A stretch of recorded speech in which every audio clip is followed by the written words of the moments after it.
Hello and welcome to Personal Evolution Unlimited podcast. I am your host, Tanya St-Lawson, and I would like to invite you to today's episode called Fully Alive, Dancing with Life, Navigating the Edges, and Living Juicy Embodied Self, with a new fantastic guest, Korina Tsipoura, Somatic and Wellbeing Mentor and Holistic Movement Expert. Do you know what happens when two embodiment enthusiasts, practitioners, and fellow embodiment geeks connect? A wonderful, rich, juicy conversation about embodiment and life. We talked about deeper embodiment and how life takes us onto paths we need, what embodiment does and how it enriches our lives, the path of self-acceptance, how to navigate the edges, how to speak with more nuanced, concise language, how to integrate wholeness and acceptance in the dualistic world. We explored the difference between nervous system mastery versus regulation and why it's important to make a clear distinction between the two, and a lot more. And now let me introduce our today's guest, Korina Tsipoura, Somatic and Wellbeing Mentor, Holistic Movement Expert. Korina's initiation into somatics began in her early 20s, when she defied all expectations and healed a physical injury deemed unfixable by experts. That turning point ignited a journey of transformation in which she embraced body-spirit healing and built a life grounded in embodiment wisdom. Today, as a somatic and energy mentor and holistic movement expert with 18 years experience, she places the body center stage in the healing process. She guides clients to reconnect deeply with their bodies, unlock innate wisdom, and reclaim vitality. Her mission is bold: to help people feel truly at home in their bodies, rediscover joy in movement, and build lives that are vibrant, aligned, and authentically theirs. And now, please dive in to our talk. My podcast is a little bit of wabi-sabi. It's very organic, very intuitive. So it's like I don't have very official beginnings. It's like, thanks for making time. And I have the feeling that we will be geeking out about embodiment because what I've seen of your work, when I look at your Facebook and on your social media, you are passionate geek of embodiment, just like me. I am, yes. I'm glad it comes out that way because I don't think strategically about my content. I just put out whatever feels passionate in the moment. I do the same. I do exactly the same. So that's brilliant, So our styles are going to be in nice harmony. Yes. Um, we actually connected through Eva Fuchsa. Hello, Eva. And we were talking about, or we kind of had a short conversation about language used around embodiment, and I would definitely like to go to that at some point in this conversation. But Yeah, what I absolutely. really like to hear is how you became this beautiful, passionate embodiment geek. How did it call you? How was your, journey to this? Oh, thank you very, very much about that. Um, it's one of those things that comes to you and you don't choose it in a sense, right? Mm. I have a funny little story that when I am from Greece, first of all. So the educational system is a little bit different there. And based on how not very well I had done in my exams, I entered the electrical engineering university to become an electrical engineer when I was 19. Wow. But I always Technology, technical stuff. totally the opposite of what I'm doing right now, but also not. It's everything happens like we know that for a reason, and it happens in perfection as we move through life. But I went to study electrical engineering when I was 19. I thought I might actually finish it. I didn't, although I stayed there for 4 years. But what happened is that I always wanted to become a dancer. Mhm. And I always thought that I'm not good enough to be a dancer. I don't have the body of a ballerina. The feedback that I was getting from a lot of my teachers was that I am not technically good enough to become a professional dancer. So I had to put it on the side. And when I decided to go to study electrical engineering, I thought, that's it. I'm just going to forget about dance. I'm never going to do that again, not even as a hobby. Chuck it in the bin. But I went there, and again, the little bug comes back in. So I thought, okay, maybe just as a hobby, I can go back to it. So I started dancing there in a school. And the teachers were lovely. They were actually, at some point, this is what unlocked everything for me. That was the thing that turned me back to working with the body. So there was one moment that one of the teachers, without ever me telling her that I wanted to be a professional dancer or anything, she looks at me, it's like, why can you not do that? You could so well just go and study. And it just shifted my whole trajectory. I stopped from the course after 4 years, actually, when I was there. So close to actually getting my degree. But I takes didn't. courage. But I didn't in the end. So I went into dance, and how somatics and embodiment actually found me was in my first year of doing dance. In the dance degree, professionally, from going from 5 hours a week to 6, 7, 8 hours a day, I started having injuries. And within my first term in the 3-year-long degree, I can't walk. And this is when the whole search and my research of my own body began, to figure it out beyond what the experts were telling me, figure it out beyond medication, because I didn't want to be relying on something that I would always need. I didn't want to manage, I wanted to thrive. I wanted to be able to truly shift it, instead of having to manage the pain and having other things and contraptions and crutches that will have to prop me up to be a dancer. I want to be able to embody that.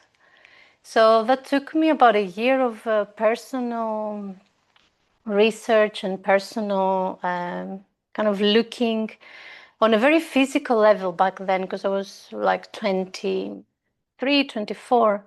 Very physical level, anatomically, where my feet are, how I stand, how I walk, where is my pelvic floor, what is happening, where is my spine, how do I stand, all of these things. And something shifted. And that was what I see now, that I didn't know back then. That was the initiation into this somatic embodiment journey. And whenever I look back, I see the trajectory, that this was the thing that really shifted me to truly believe in the wisdom of my body and connect again on a very physical level. The flesh, the muscles, the bones, the fluids, the things that we dismiss as not so spiritual, right? But how much wisdom every single tissue holds. And since then, like it's been 20 years now, right? More or less. It's a huge, a lot of things in and out, and injuries, and spiritual journeys, and personal stuff, and emotional challenges. So a lot of things and different illnesses that have come my way, that always show me back to how wise my body is, to how I hold all the answers, to how more I can trust. And this is always the challenge, right? A new illness comes, a new challenge comes. How can I trust more? Oh, absolutely. Oh, this is such a beautiful story. Thank you for sharing it, because it shows the whole trajectory and the whole structure of, from sudden a type of education when your wings are kind of clipped and the whole system is trying to get you into a specific box or specific form, not really looking at your uniqueness and your aliveness and the wholeness of you. And then in fact you are describing a path to freedom and to being more alive and more yourself. So it's like the path to yourself, to your freedom of your body, because it's living nature, right? And we are so kind of cut off from nature, and it's put into little boxes, and this, it should be perfectly like this. If it's not like this, there is something wrong. And I just love how you describe the way it is living and organic and changing, and that the challenges are part of it, and what is perfection and imperfection, right? Yes. When it comes to the body, it's Yeah. like everything is teaching you everything. You can take and bring it as a partner to take you back to your own life and to your own body. Yes. What were the biggest challenges for you then? Many. Many. I feel like this is my path, right? Mm. Have the challenge and to sit with it, to allow it to be okay, to feel through it, to allow it to integrate within my physical body and all of the other elements of me.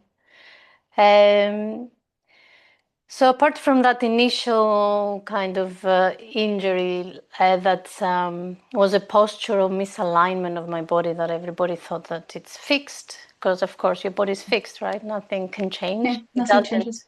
No. So that was the initial one, and it was a very physical. I worked through it on a very physical level. I had not diagnosed, but I went through postnatally a lot of anxiety, panic attacks. I had all of that postnatally after both of my kids. I had very difficult illness that nobody could tell me what it was, but it sounds a bit dramatic, but I nearly died, kind of. It was so. I think it was burnout when I look at it from this side of it. But it was a moment where I was in bed. The doctors didn't know what is going on with me, and I couldn't move. I couldn't do anything, and I had an epiphany moment in that that I'm not done with life. It was a moment of, okay, if I continue like this, I'm gonna die. I had two young kids as well back then, and it was like, no, you've got to figure it out. And something again just shifted, and it's so fascinating how the body works, right? It's a blend of the somatics and the energetics. So it felt like a rush of energy coming back into my body, giving me enough to get up and to figure things out a different way.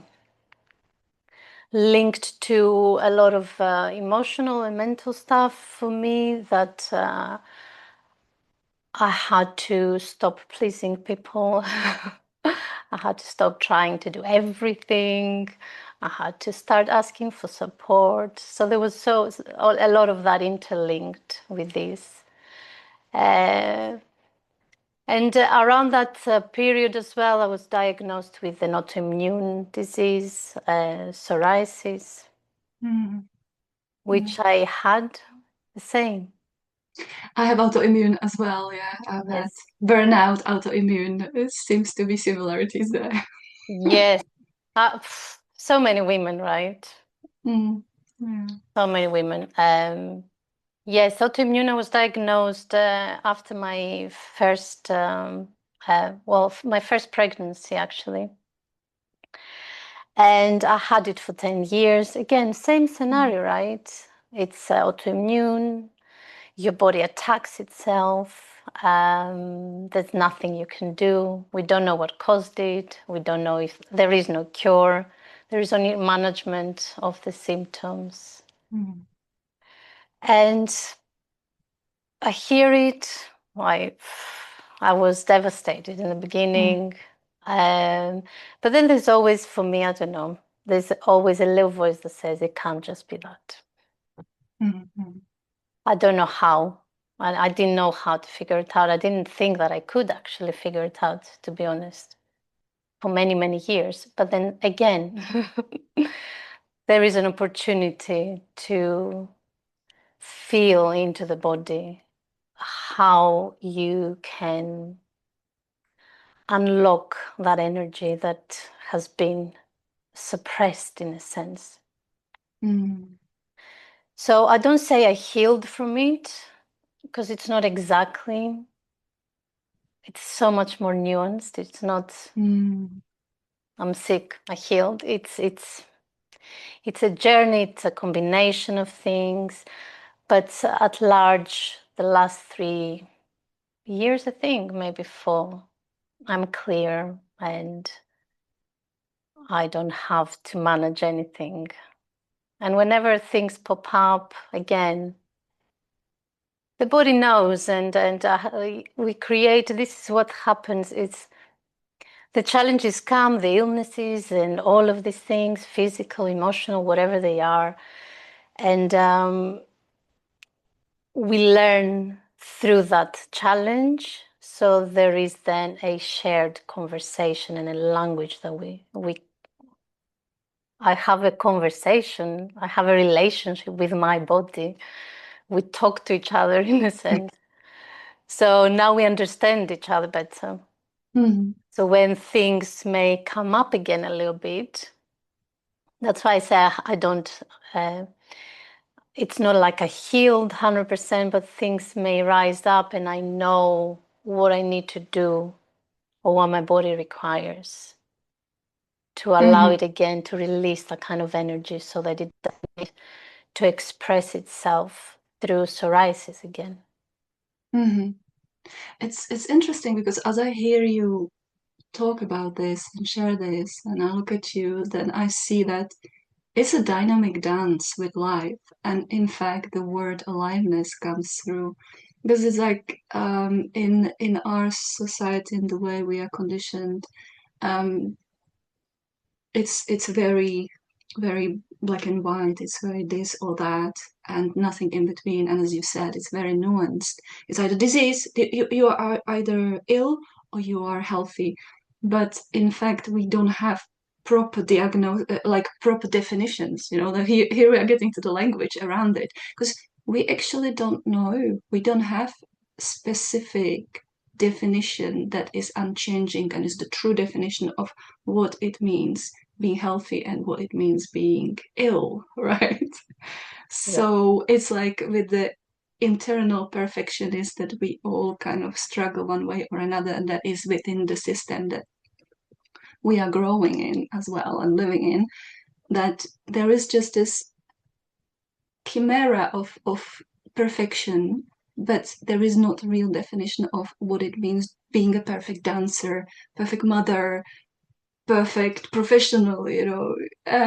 And yet, we are asked to strive for that, and then we burn out. Yeah, and then the body just calls us back to ourselves to actually ask these questions and ask questions about how I see it, how I do things, what I'm really connecting to or disconnecting from, and how do I use the language around all that. Yes. Because really, what is being healthy and what is being sick or ill? And if we put it just in the words, it's concept, but how is it lived within the body, right? That's such a brilliant question to ask, right? Each one of us to consider that. What does it mean to me to be healthy? Mm. I think it's, as you said, it's such small boxes that we try to fit in or to understand. What does it mean to exactly have a dancer's body, and why my body is not able to dance? Who says so? Yeah, exactly. Who makes the rules, right? Who makes the rules, exactly. And the language I find, I love being literal with my language. Mm-hmm. And I'm not English, so I've done this in my native language. I've done it in Greek first. I loved the I loved the precision. I love to be concise with my language. I wanted, since a very young age, for whatever reason, I don't know, it was one of those things that I really wanted to find the most accurate thing to Yes. express something. Yeah, and that's the geeking out that will be coming out, because that's the same with me. And I think because it's felt for us through the body, we feel things through the body, through the body energetics, because words do have very specific quality. They carry very specific qualities that have been kind of assigned Mm. throughout a long time of the human history. But also they have been distorted, and it depends on the culture, and it depends on the era, and so on, and then on each individual person, communities, and so on. It's even regional sometimes, but they do carry specific, what I would say is a charge nuances. And I find this so necessary, because when you use a word, it's not that this takes it first, it's the body that reacts to any word Yeah. first, if we realize it or not. So that's why maybe, our body is attuning to the specificity of the nuances. Yes, exactly. And it becomes really subtle as we move forwards in life as well. Because the more we play with the words, the more we want to refine them, the more subtle the connection becomes with the body as well. Yeah, We yeah. feel It's like, the I loved how you moved at the same time, because your body said it as well, right? Like, I want to have it more refined, and your body did that. Because when you straighten the words into and they click into the right nuances, something happens with the body, and it does the same. And the yes, other way around, when you are settled within your body and within certain alignment of yourself, right? You start using the words differently. So yes. that's a real also dance, like we have a theme here, which you brought dancing. The dancing is threading all the way through. We were talking, because how our conversation initially started was about regulating the nervous system. Yes, And we were saying, yes, it is a terminus technicus that is being used within the kind of field of therapy. So it's kind of the agreed, terminology. yeah, But we're saying it's not exactly. There is just something that is not does not sit. So what do you see there for yourself? What doesn't sit exactly right, or what is the nuance that is kind mm, of bringing the discord there for you? yeah. Um, I'll tell you what I think, because again, as you said, it's different for different cultures, different. I am not English as well, so the words that I learned, they filtered through differently for me. So my interpretation of things can be different to an English person. And I live in England, so I see that happening a lot. At the same time, because I'm following the nervous system trauma world and the therapeutic side, and I'm following the somatics embodiment coaches, and I'm following the dancers and the artists, and I'm following the yoga teachers. So I can see how much the somatics are becoming buzzword, Mm-hmm, and mm-hmm. how much the nervous system has become something that we say so easily, right? I talk to my kids about the nervous system nowadays, and they're 10 and they know about the nervous system since they were 3. So it is fantastic that we talk more about these things, that we understand ourselves more about how the system works, but what happens is, my opinion, is that we overly use stuff. And now we can go on Instagram and see the 5 tips to regulate your nervous system. The 3 things that you can do, again, for nervous system regulation, how-tos, all of that. So what happens is that regulation, for me, why it doesn't feel potent anymore so much, although regulation of my nervous system is what has brought me to where I am today, is that it hides a little bit of suppression in it. Mm-hmm. It is, I feel that if we don't go into the more nuanced language of it, if we leave it for the surface only, and we don't delve a little bit deeper to truly understand what it means, we think of calming down. We think of down regulating the nervous system. Regulating the nervous system is a whole circle. And we look at half of it because we're up at the surface. But we haven't looked at what it means to master the upregulation of my nervous system. How can I have a full circle of the whole wave of the up and the down, and how can I master it? So I'm kind of, after our conversation, the initial conversation, I was trying to think, what other words can we use? How else can we start saying it maybe? And the only thing I can come up with that kind of feels somehow okay is nervous system mastery. Wow, I like that. I love that. Mastery is for me very important because it's not about perfection. It's about understanding and understanding in wholeness. So you're not excluding one or the other, or you're not judging it's bad and it's good. Yes, exactly. Because that's it. It's like if you're down regulating, it's good. If it goes up, Yes, it's bad, but it's dynamic, right? It's wholeness, it's dynamic, exactly. just like nature. So I love that.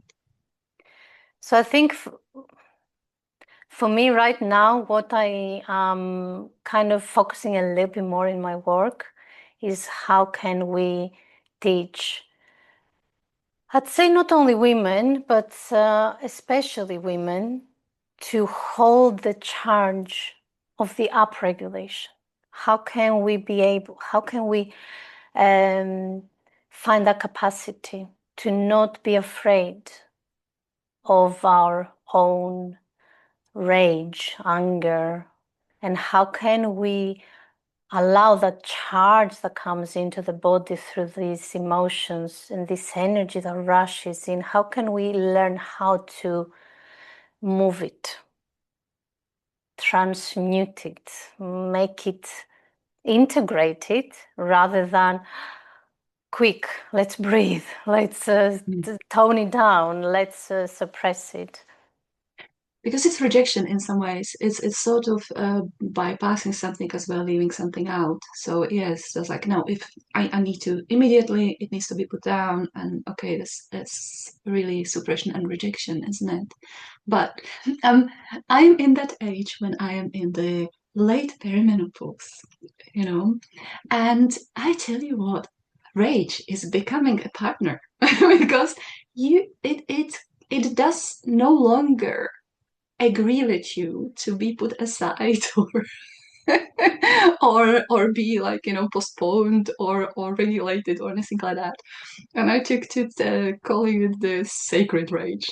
And as you said, it's an amazing chart. It's energy. At the end of the day, it's a chemical cocktail and it's energy on its subtle level.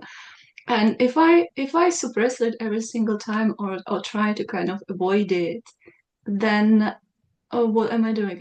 I'm rejecting a pure energy that I can use for something, right?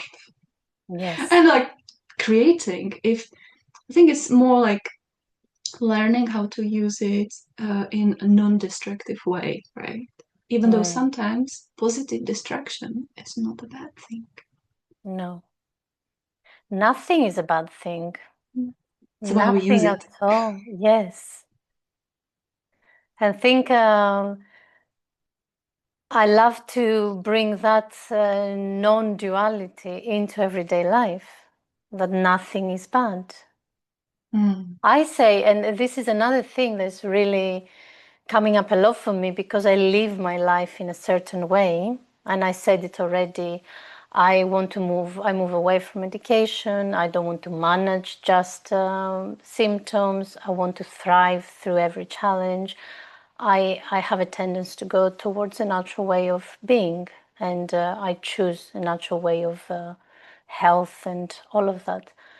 But at the same time, there's nothing bad in taking the medication. In the beginning, when I was firstly diagnosed with psoriasis, my nervous system was in such a state. I was so agitated. You couldn't touch me. I would flip. I took the medication. I downregulated my nervous system just enough to be able to breathe, just enough so I can take a deeper breath. And then I have the capacity, okay, now to figure it out a little bit better. I can open up a little bit my peripheral vision and see different solutions there. So nothing is really bad at all, but because society is structured in such a way, we don't learn to move that, as you said, I love that. I will be using this, the dynamic dance through everything, through health and sickness. Dynamic dance between the up and the down regulation of the nervous system. It's everything is moving. But we have, And there's aliveness again, and it's this, that you yes, spoke about. yes, the aliveness. The aliveness, the fullness of life.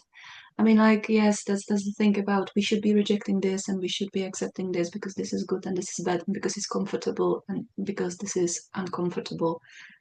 Then again, that's another concept about the comfort and discomfort, right? Because Yes. we are in some ways missiles seeking comfort all the time, and we don't even realize it half of the time, most of the time, and that's not exactly supporting us either because It's it's not energy building efficient. resiliency. Yeah. Yes, exactly, exactly. And it's energy efficient for the body, right? To seek comfort is Yes. the thing that Yes. I've done 500 times before. I know exactly. But that's what you said just a moment ago, which is very important, and that is that there are tools, there are resources, and there are concepts, and they are great if we know how to use them and where to use them, because the most important thing is the context. Because if we use hammer to, hammer in something into the wall, that's fine. But if you want to do something with your fine Swiss watch and you use the hammer there, not so good, is it? And it's Mm, just there is this tendency to kind of run with the same concepts. Because again, it's just very much yes and no, minus plus, black and white. It is good on some level, but on other levels and other situations, it is not. yeah, I So it love is that. it is it is how we use it. Yeah, I love that analogy with the tools, and I see that a lot in my work. An expert is going to come and tell you do this breathing exercise every day for 30 days to create a new habit or whatever, all of these things. And we get so narrowed down into the tool, and then we try to use it on a daily basis. And what I see that happens when we do that is that we stop being consistent. We start thinking that we're not disciplined enough, that oh, I don't have motivation. Yeah. It's such a lovely loop to fall again. Yeah, the perfection, the perfection sabotage kind of And challenger as you said, again. using the wrong tool not on the days that it's not the one that you should be using. But it's so easy to say, oh, I've got this one tip for you. It's easier to market, it's easier to sell, right? The more clear you are in what you're selling. Whereas when we start talking about embodiment and nuance, and that, yes, breathwork is fantastic, but you shouldn't be doing box breath every day. If you do it on the wrong day, it could cause you anxiety. But nobody really talks about that. Yeah, we are talking about it now. We're talking about it now. And we will keep talking about it because it is Yes, important. Yeah, exactly. application and context. Context is in fact everything.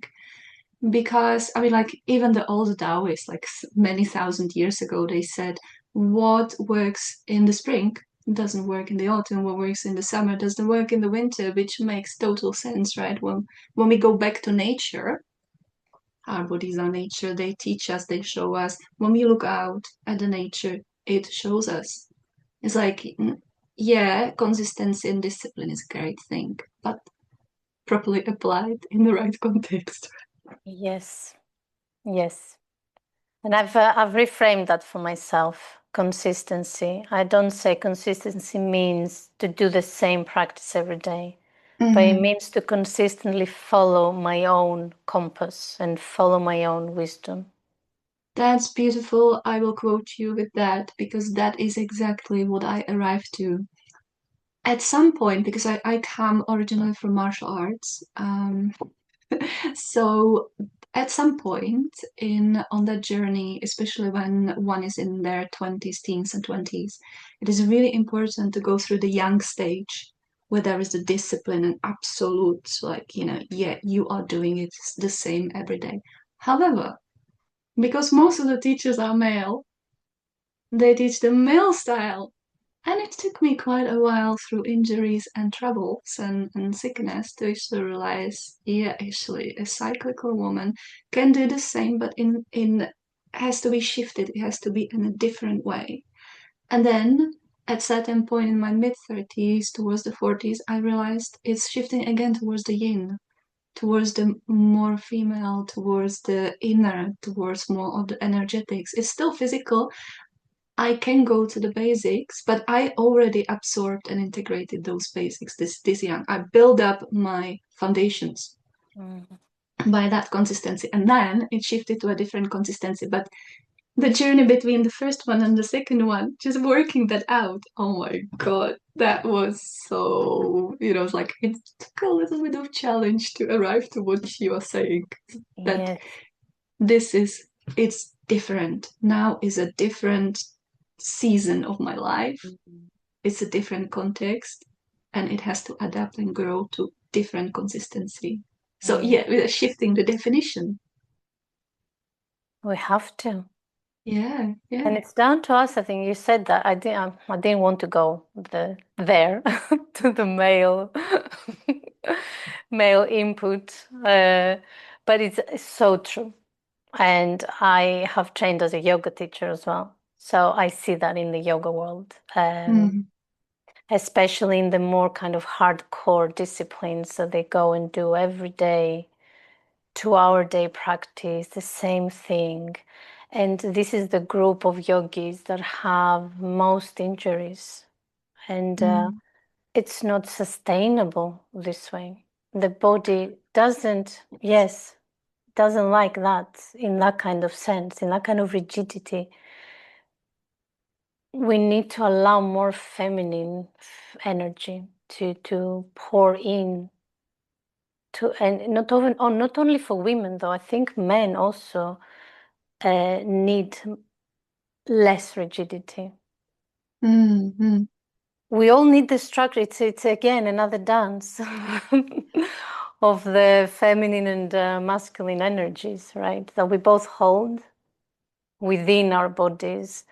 We are more of an expression of the female because we come in these bodies, and the men are more an expression of the masculine energy. But yeah, we both need a little bit of both, right? So yes, the Absolutely. structure, but we also need to allow the creativity to flourish out from it.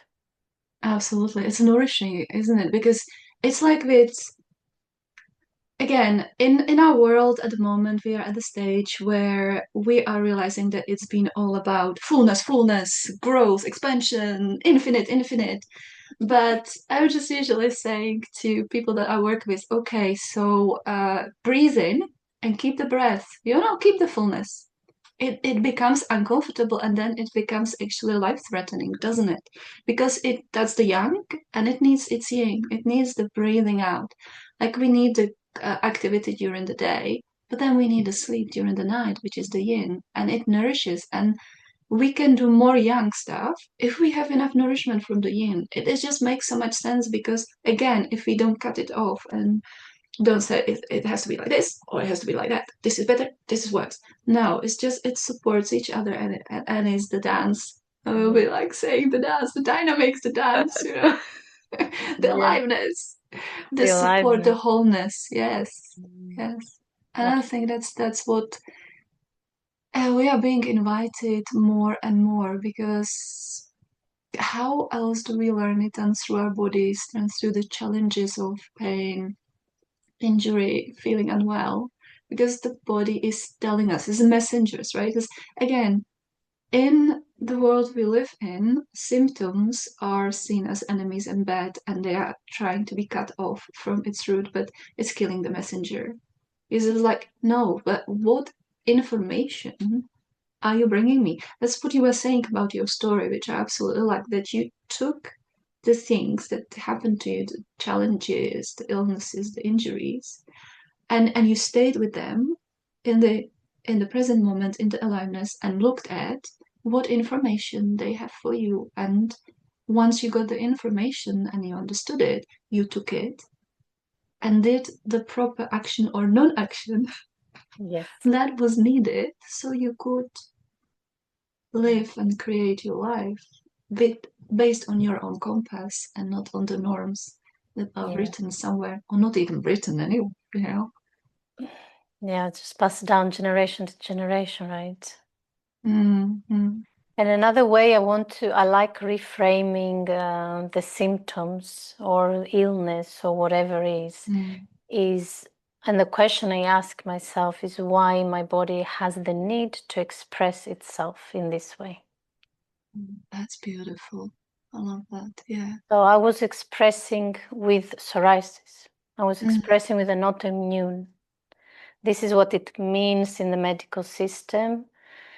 But why does my body need to express in this way? So where do I need to pour more nourishment? Where have I neglected? Where do I need to pour more love to make it whole? So when it's whole, it doesn't need to express in ways that are uncomfortable. But then we both know, I'm sure, that in the uncomfortable is where we grow. the beauty, Yes. the I like that. yumminess I of like life. I that. like to do, yes. Which is, nobody likes it. I don't. But when you sit with it, then you realize, oh my God, what if I hadn't? What if I didn't sit with this uncomfortableness? Would I? I wouldn't have come to these realizations, and I wouldn't have built the resilience that is embodied and anchoring within my body that is allowing me to grow even more.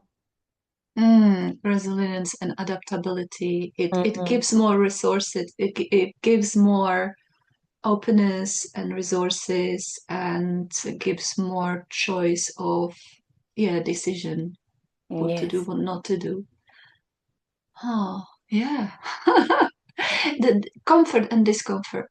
Mm. Again, we are back to definitions because comfort and discomfort is so different from person to person, from situation to situation. But I am quite often asked by people, well, but why do I need to step into the discomfort? How is it going to help me if I do it on regular basis? And I arrived to an through my experience to the answer that um, you will not arrive to the point in life and time where it will be perfect, the way you will never feel discomfort, but you will be able to deal with the discomfort from a totally different level. Because it will be happening, you won't be in turmoil, you won't be usually in panic. You will be sitting in the middle of yourself, Mm. embodied, you will be present, and you would understand, or you will be on the journey of understanding why this is happening. So the discomfort would shift somewhere else. Yeah, you could still say, I would prefer not to go through it because it's not exactly joyful, but I am not trying to run away from it or suffering terribly, because I know why this is happening, what it's about, what's teaching me, where it's heading, what I can do about it, because you're not completely out of control. You're just like, I'm here. I know what's happening. Yes, uncomfortable, but it's not the end of the world. And I know how to go through it because I have done it like thousands of times by now. Yes. And I love what you say, you're sitting right in the center of it. And we become the observer of what it is. And in the embodiment somatic world, how I feel that in my body is that it is just energy. It is a charge that needs to move. It's nothing else. It's so simple at times. Very simple. Not so easy, but simple. Not so easy, not easy at all at times, but it's simple in the fact that it's energy that needs to be moved. There is a charge in my body that feels uncomfortable because I haven't allowed it to move yet. And everything we do for the first time is uncomfortable. I remember the first time I went on stage, I was super uncomfortable. I was stressing. I was nervous every time. The first time I stood up on stage to speak, I didn't do something different again. The first time I went to teach in a classroom, the same thing. Every first time we do it, the first time we give birth, that was totally different from the second time that my body already knows how to move that energy, how to allow nature to take over. And when we try to avoid the uncomfortable, we try to avoid it, it's like we're pushing against it, and then we create that tension, that conflict. And this is where we don't allow to absorb the message, absorb the gift of what it is. And what am I trying to say? Well, it makes sense because basically what you are saying also is that if you're in conflict, and it's just like we see it on the global stage, there's conflict being played out. You are in war if you are resisting something, trying to run away or trying to fight it. Your system, your body mind is at war, at conflict. And that is not that eventually we are getting closer to the definition of being ill again. Because that's Yes. exhausting. Mm. It's a different kind of discomfort because that is destructive. And it is the same as you say with illness, because we try to avoid illness, right? We think it's a bad thing if we get ill. I Yeah, have we try to another fight it when we have it. reframe for you. Yeah. Reframing illness. I say that to my kids as well. It's an upgrade. We're upgrading our system, even if it's just a cold. Isn't it an upgrade of my immune system? It is, yes.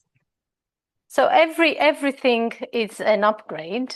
Everything is an opportunity if we want to take it, to feel it, to experience it as an upgrade and as an opportunity for growth, opportunity to connect deeper with our bodies, to understand more.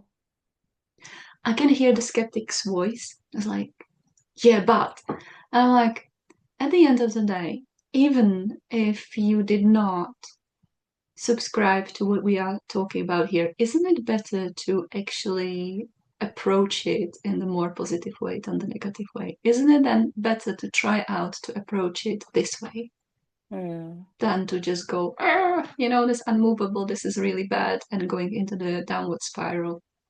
Yes. Just like being opening up to a possibility, trying it out, because that's part of embodiment as well, isn't it? It's like you don't go into it knowing what's going to happen often. You don't know what you're going to experience, how things are going to shift.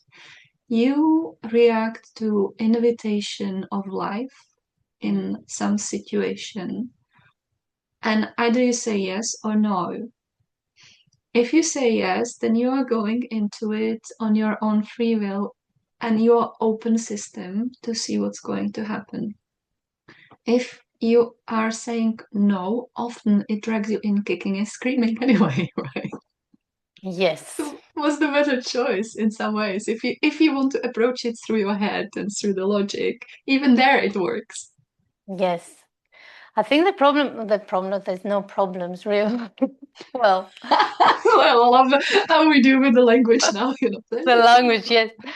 I think the human nature is so dualistic in its way of being, right?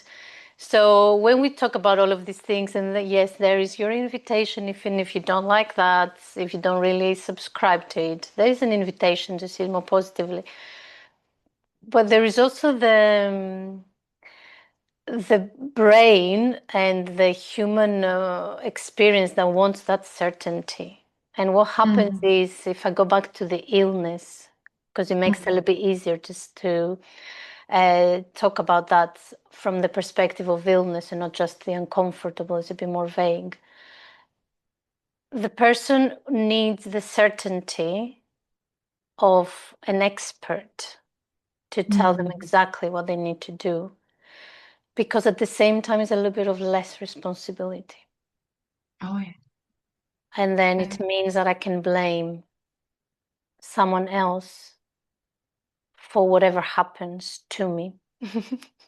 Is the dynamic of the child and the parent. Yes, it's just like I can leave the responsibility to the authority, to the parent, whoever we see as authority. Yes.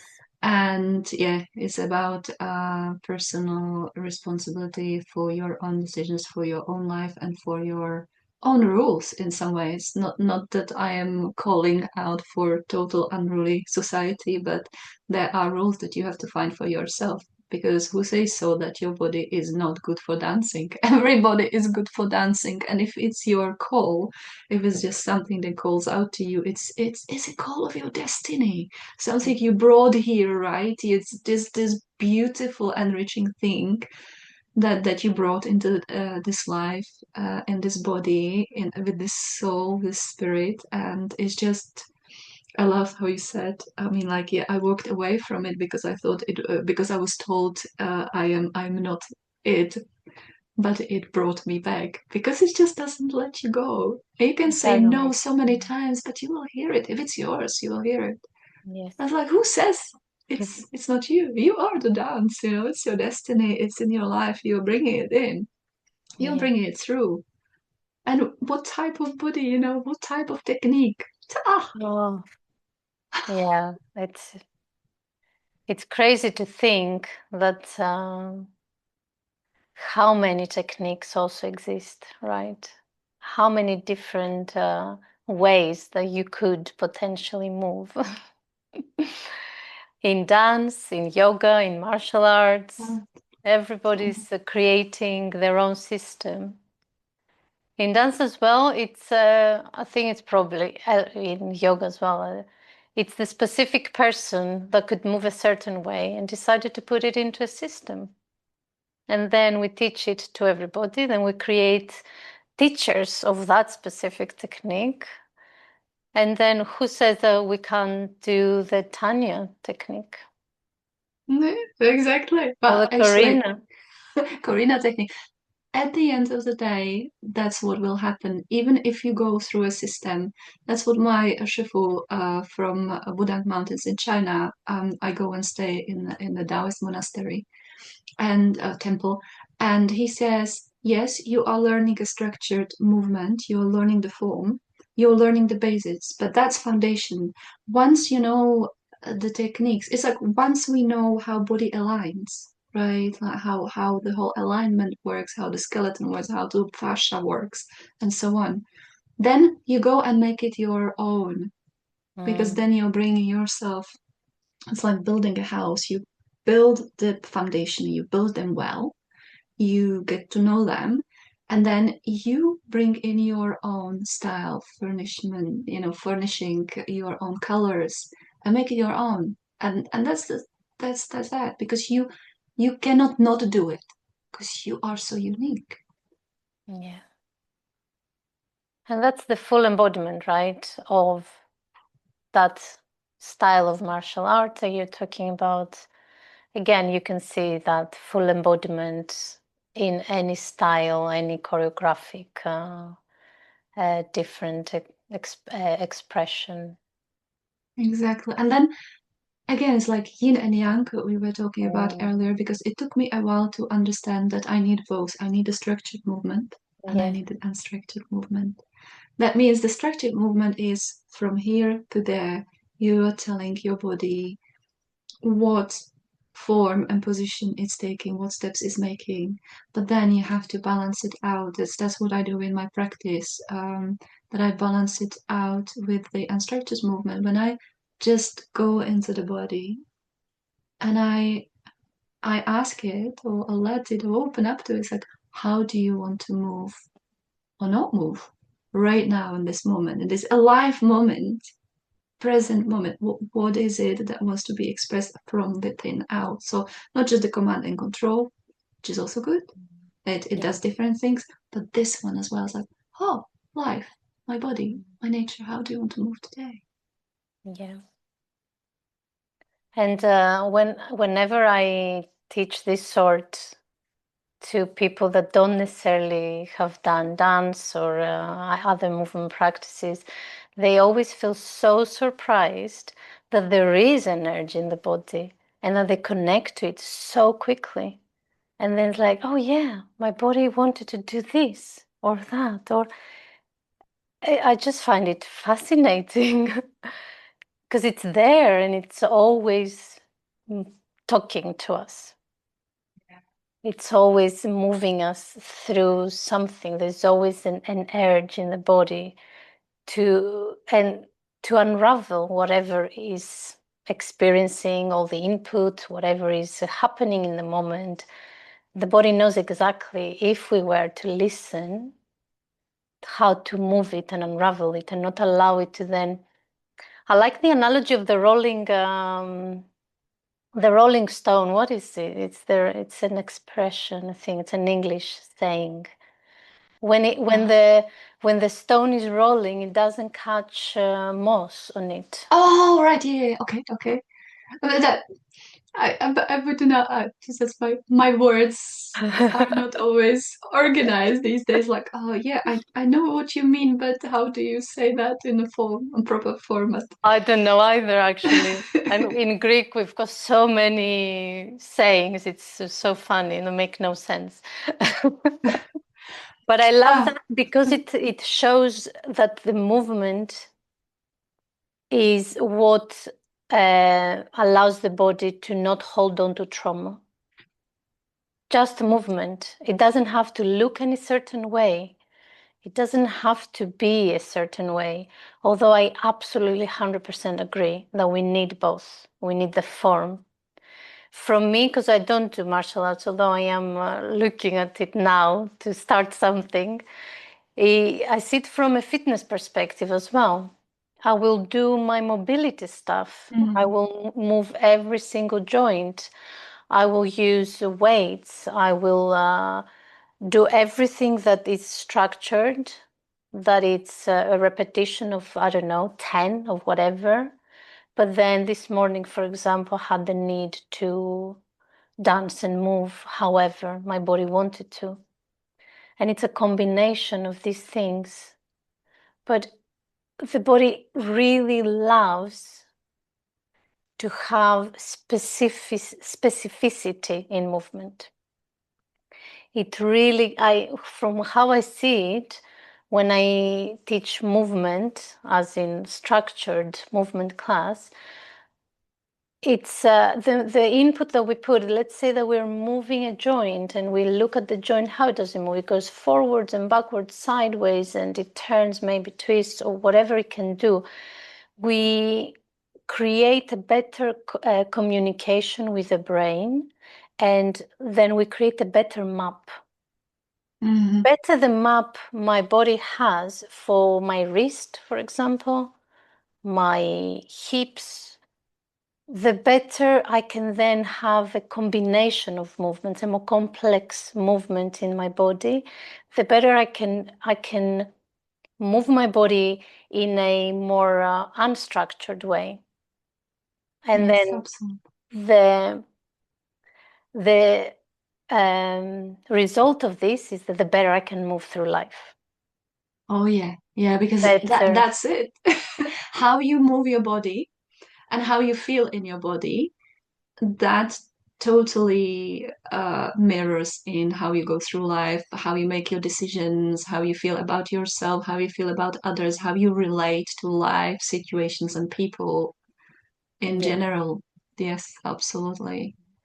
And that's exactly what you said. It's so important because the structured movement and the exploration, I do the mapping as well, is because everything is interconnected. It's a chain of things. It's ecosystem that, like the big toe on your right hand is connected to the rest of your body up here. Because I used to do shiatsu Mm. in my 20s and early 30s, and that was like when I was giving shiatsu treatment to someone. I said, and I was working on their head, and I was like, did you have any injuries on your legs like 6 months ago or plus minus? So, oh, did you know that? Yes, because it's all interconnected. The alignment shifts, the whole body feels every little bit. So when you connect it and when you give it the attention as well, it's just like teaching people to give attention to the different parts of the body. It's like how I describe it to them. It's like you are walking through your own palace, through the temple of your body. And you are going even into the corners and the little rooms where you haven't been. Mm. And you're opening the door and you're switching on the lights by being present there, and Think a bit. yeah, yeah, exactly, and you're just present there and see what information it's showing you and what it needs. Do you need to desk? Do you need to open the windows? Do you need to move something? Yes, What is it? yes. I love that analogy. I love that. And the body thrives in isolation as well, isolating every single body part, give it attention on its own. It's like having 5 kids, right? You have to go and do a date with each one of them separately. Everyone needs a separate attention. So give separate attention to the wrist, to the hip, to the neck, to the spine, and then all together creating the complexity and the wholeness of the whole, and then moving it all together as well in different ways, and moving our bodies in any way that we can. In I used to be a when I used to teach yoga, I used to be an alignment policeman. Okay. I know that one. I used to be the same, yeah. Yes. Especially with myself, yeah. Oh my God. Oh God, Everything yes. has to stack up and no more than 90 degrees. I'm like, ah. Perfect. It has to be perfect. Then I realized, like, what am I doing? I had some really good teachers actually that helped me look beyond that. And why don't I want my knee to go over 90 degrees? What will it happen? Am I so fragile that my knee doesn't have the capacity to move more than 90 degrees? Am I going to be my whole life just stacked up together? I'm going to stick my spine so it doesn't move? And again, it comes to another reframe of mine that posture is not static, it's a dynamic. And it has to be. Nobody can tell you, sit at your desk, 90 degrees of the hips, 90 degrees of the elbows, keep your... and keep it for 8 hours. Keep that for 8 hours. And if you stay straight up, you'll be fine. You're not going to have any pain afterwards. None. You wouldn't be able to move afterwards. Yeah, but you have to kind of, I think that people that are meant to be teachers, that are called to being guides and teachers in any particular field, have to go through this, let's say, extremes, even more so, like go through the illness, go through the injuries, go through these extremes, because then you know how it feels, you know how you have gone through it, you know where the pitfalls are, what it teaches you, and so on and so forth. So you are much more able to see the extremities, to notice them, to know what they are, do, how they feel, and what to do with them, and how to, then you can say, okay, avoid this pitfall. I have been there. You don't have to go there. If you want to, fine. Yeah. I will like hold your space for it, but you don't have to, because you can go over there and it's much better. Yes, exactly. And it is, again, back to the duality of life, right? Mm-hmm. We don't know what cold means if we haven't experienced heat, and we don't know what, I don't know, black is if we haven't seen white, and all of that. So it's so important to have gone through the super strict alignment so that you can then realize where the balance is. And we come back to the center instead of occupying the edges. Absolutely. And vice versa. And vice versa. Also know how to occupy the edges, but with the knowledge and the presence of the middle of the center. So, because that's another mastery. We can hold both. It doesn't have to be this or that. It can be both or something else or all of it. Yes, yeah. Again, it's the richness of life, the I love aliveness. that. Yeah. So let's see. Let's go back and just look at it again, just with like real laser lens. What does embodiment mean to you, and what does it bring into life? That's a really good question. For me,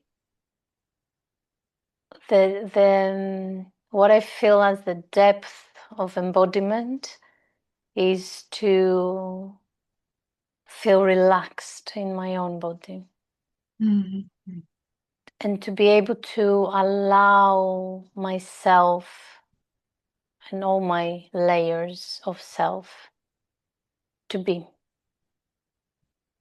okay. As you said, I love that. To be okay with the extremes. Because again, if we go back to why we want to not use the word regulation so much anymore, it is a little bit the same. What does balance mean, right? And why do I have to be balanced only? I can be aligned, and there is a certain easefulness that comes with it, but without avoiding the extremes, with allowing myself to be okay wherever I am on the scales. And to be very honest, that's how I feel it deeply in my body. Is that kind of, I'm happy here. I am loving my body. I'm loving myself, no matter the challenges, no matter what I may be going through. I am relaxed in this, and the three-dimensional flesh and bones and all of it. That's beautiful.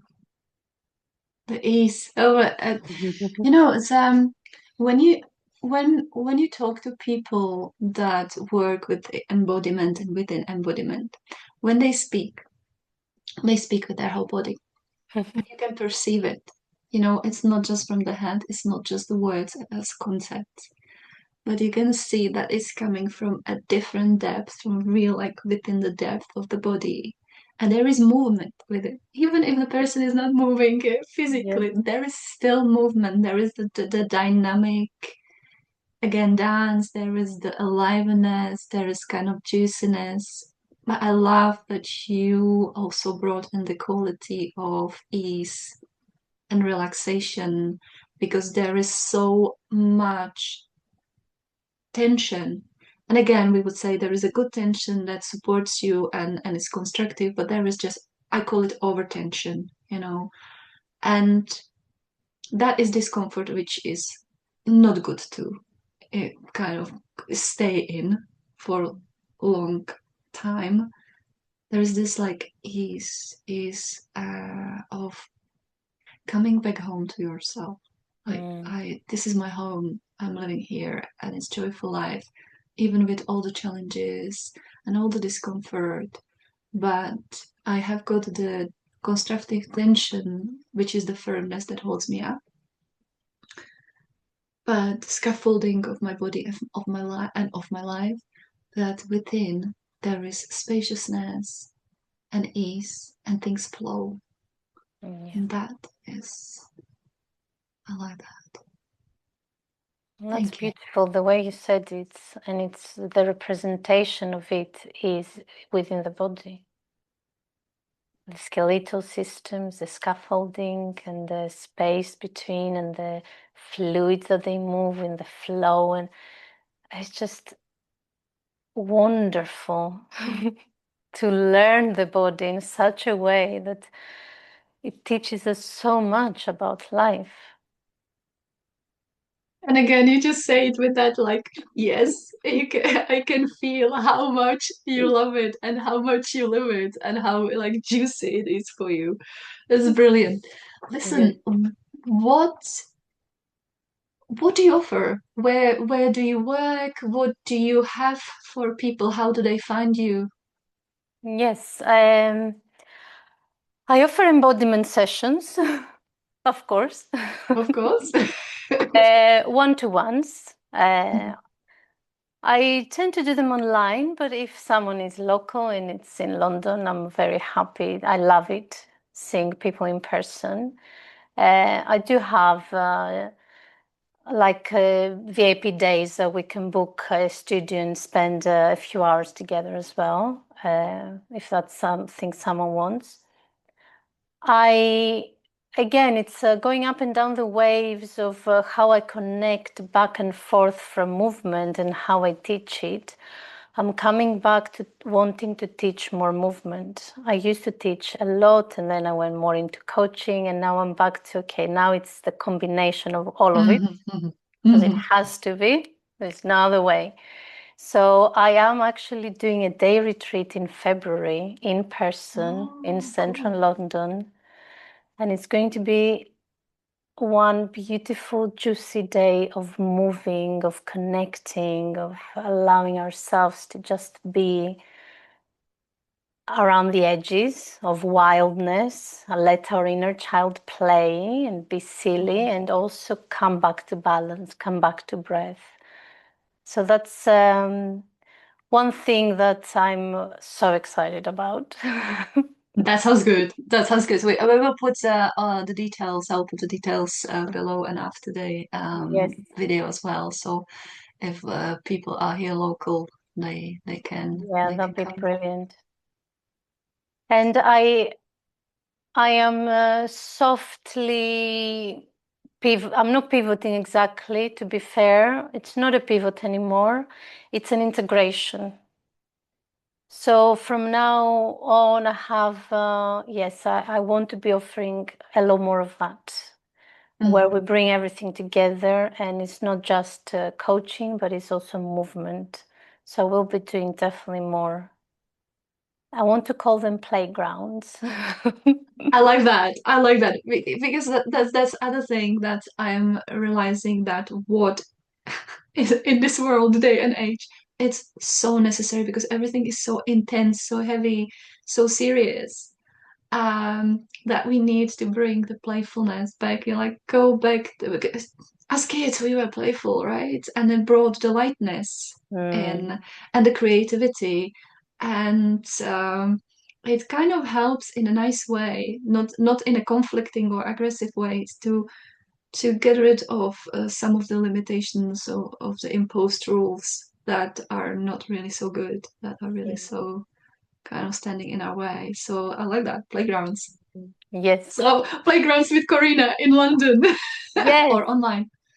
Or online, yeah, exactly. Now, Brilliant. that is my mission, to bring joy back into our bodies, to bring this aliveness that you're talking about, the lightness in the way we move, and express it through the physical body and bring the body back center stage of the human experience, of the healing process, of the spiritual process. We cannot leave it on the sidelines anymore. No, as Mark Walsh says, it's the body cannot be just a taxi for your brain, right? Thank So you. Yes. we everything we experience through the body. So we can't leave it out. Everything we create into the world, we create through the body. We can't leave it out. So back to the body it goes. And Yes. the brain is part of the body, not the whole of us. I used to teach children, you know what I was teaching them? About the nervous system. And I would tell them, I would show them anatomy, how the brain cells look like and how the nervous system cells look like.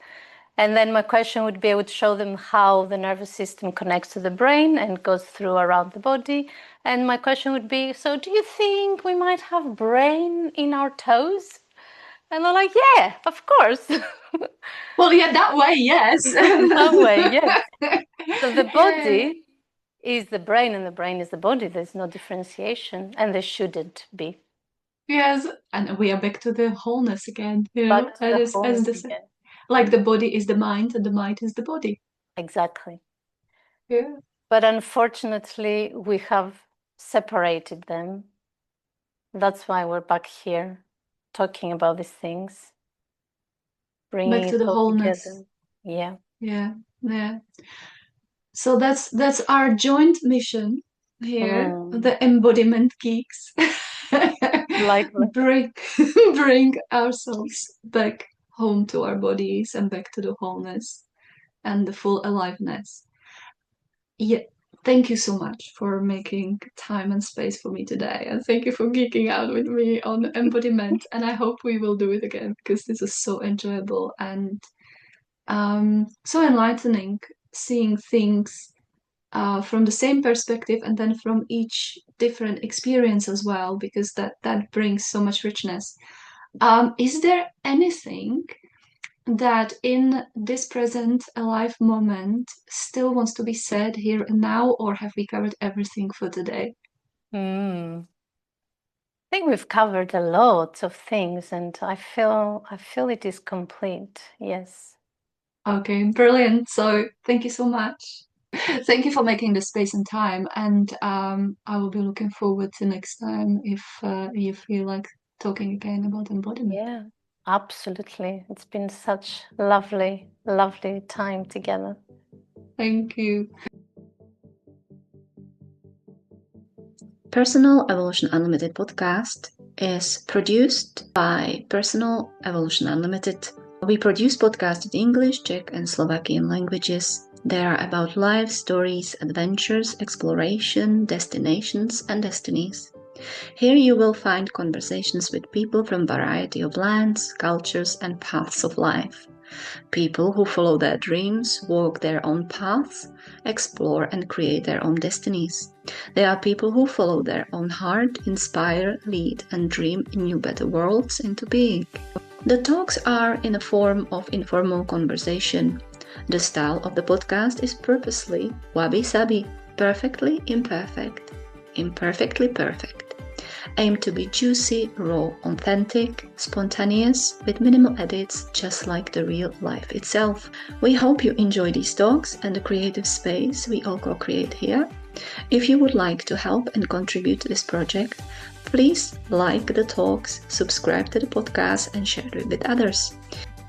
Your podcast guide today was Tanya St-Lawson, a movement, embodiment, and internal alchemy geek, a practicing animist, a mentor, teacher, and explorer of body-mind arts, founder of Personal Evolution Unlimited. Bilingual, British Czech, with Celtic and Austrian ancestral roots, I was born in Bohemia, moved to Switzerland in 1992, and have been living in the UK since 1995. At 17, I began studying martial arts, shiatsu bodywork, embodiment, and movement arts. A Taoist practitioner and student of Li Shifu of the Budangshan Taoist Mountain Temple in China, I am a 24th generation Dragon Gate and Chunyang Taoist lineage practitioner. In my teaching and creative projects, I also use my many other skills and experiences gained in my travels around the world, studying with a variety of teachers and colleagues, as well as from my previous career path, such as those of a professional linguist, project manager, event coordinator. I bridge cultures, languages, and practices, Western and Eastern, modern sciences with ancient and ancestral ones. I teach what I practice, live and embody what I teach. I have been teaching and mentoring bodywork, embodiment, movement arts, body-mind somatic repatterning, internal alchemy, qigong, and internal martial arts as path of personal growth and cultivation full-time since 2011.